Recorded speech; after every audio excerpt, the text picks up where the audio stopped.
Halo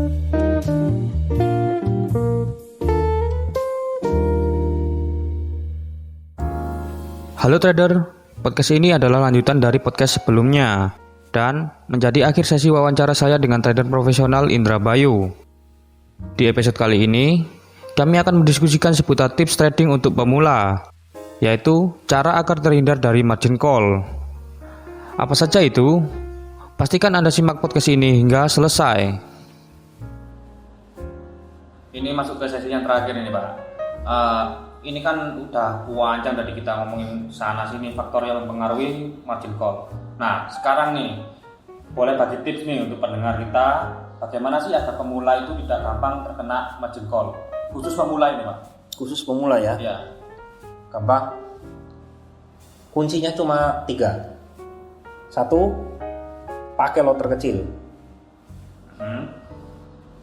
Kalau bisa sekecil-kecilnya. Kemudian yang kedua itu leverage jangan terlalu besar. Kemudian yang terakhir itu jaga kondisi psikologi. Yang pertama itu saya sebutkan kenapa pakai lot kecil. Kenapa? Karena kalau kita pakai lot kecil Mas Didi, sial-sialnya nih kita pasang posisi salah total. Kita nggak pasang stop loss misalkan. Untuk membangkrutkan kita sampai margin call, sampai ke stop out, itu butuh sampai di atas 5.000 pips. 5.000 pips. Iya, jarang sekali kejadian seperti itu. Iya. Jadi saya pasang posisi sambil merem aja Mas Didi, nggak pakai analisa deh. Iya. Saya asal buy, asal sell, merem. Itu untuk bikin saya bangkrut kena margin call butuh sampai 7.000 pips. Aman. Sampai segitunya ya Pak ya. Iya. Itu yang pertama, kenapa saya bilang pakai lot kecil. Kemudian yang kedua, kalau kita pakai lot kecil, permainannya banyak. Maksudnya permainan ini?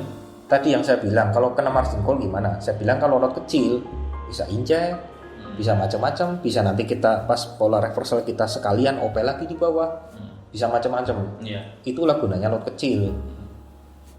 Kelihatannya lot kecil kan disepelekan sama trader pemula, wah dapatnya sedikit. Ya, kamu pilih mana? Dapat banyak besok amblas, apa dapat sedikit tapi terus, tidak pernah amblas.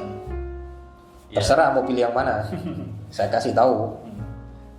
Itu yang pertama, lot kecil. Kemudian yang kedua leverage. Ini yang kerok bikin celaka itu ini leverage, bukan cuma masalah lot.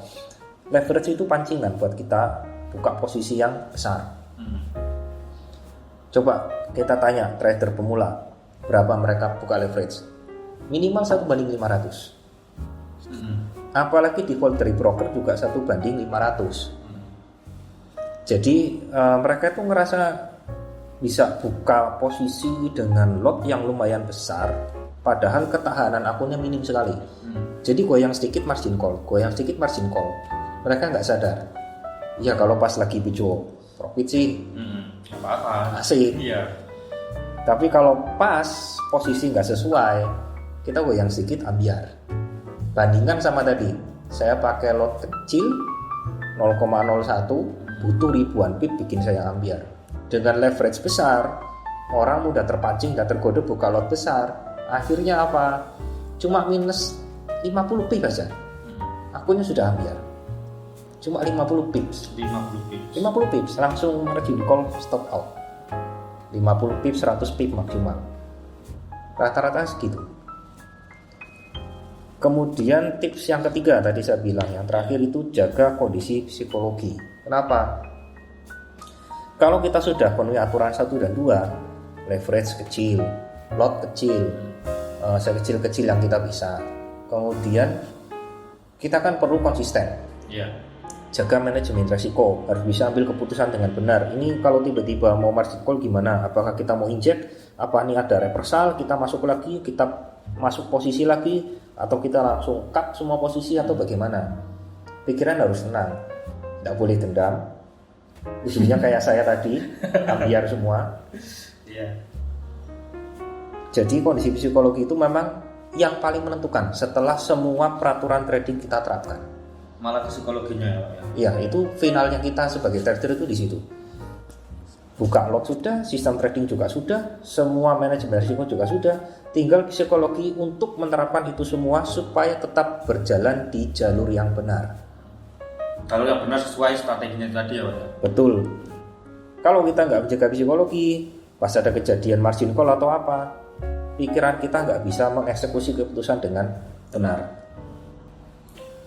Nah sekarang ini kan kita udah ngomongin banyak nih tentang margin call. Nah sekarang dari Pak Indra sendiri nih, sudah pernah mengalami berapa kali sih margin call hingga sampai jadi trader seperti ini? Ya ini jawab nggak ya? Jawab dong. Jawab dong. Pernah nggak margin call? Pernah. Margin call itu sekitar 3 kali. Stop out pernah nggak? Pernah juga. Berapa kali? 2 kali. Pakai modal berapa nih? Startnya dulu modal 300. Kemudian setahun pertama naik 300%, tahun kedua 50%, tahun ketiga 200%, kemudian tahun keempat sekitar 40-50%, tahun kelima mulai serakah, sempat naik sampai setengah tahun kemudian psikologinya hancur, maka kena margin call. Jadi faktor terbesarnya Pak Indra dulu kena margin call itu tetap ke psikologi itu tadi ya, makanya Pak Indra sangat nyaranin psikologinya dulu yang benar-benar diperbaiki kalau terkena margin call. Iya. Jadi dulu saya juga kena margin call dan stop out itu intinya karena saya sendiri yang melanggar sistem trading, melanggar lot yang sudah disepakati. Saya menyepakati resikonya tuh segini. Lotnya harusnya bukannya 0,1 lot, saya bukannya 0,5. Pernah juga sekali 2 kali profit banyak, seneng. Habis itu ambiar. Kemudian yang berikutnya itu juga pernah juga karena balas dendam. Jadi Maksudnya sebetulnya balas dendam itu karena saya tahu ini seharusnya profit. Cuma karena misalkan ketiduran atau apa jadi nggak sempet, akhirnya jengkel, asal pasang posisi, ternyata reversal harga balik dulu. Dan baliknya lumayan banyak. Oh nggak di itu pasang stop loss dulu? Ada pasang stop loss, tapi itu tadi karena namanya sudah kena dendam, pasang lagi. Kena stop loss, pasang lagi. Stop loss, pasang lagi. Jadi sekali lagi itu cuma karena masalah psikologi. Itu aja masih sekiranya dari saya. Itulah tadi tips dari Pak Indra Bayu untuk trader pemula agar tak mudah terkena margin call. Jadi, jika Anda adalah trader pemula, maka Anda bisa mulai trading dengan menggunakan lot terkecil. Kemudian, pilihlah leverage yang tak terlalu besar. Dan yang terpenting adalah jaga kondisi psikologis secara berkala, agar Anda bisa trading secara konsisten dan sesuai dengan sistem trading yang digunakan. Cukup sekian episode podcast kita kali ini. Semoga video ini bisa bermanfaat. Terima kasih sudah mendengarkan hingga selesai. Jika Anda menyukai podcast ini, silakan like, share, dan tinggalkan komentar di bawah. Dan juga, jangan lupa bagi Anda yang ingin mendapatkan up-to-date video-video terbaru dari seputar forex, pastikan Anda sudah subscribe channel ini dan nyalakan lonceng notifikasinya. Sampai jumpa di episode-episode selanjutnya. Salam profit.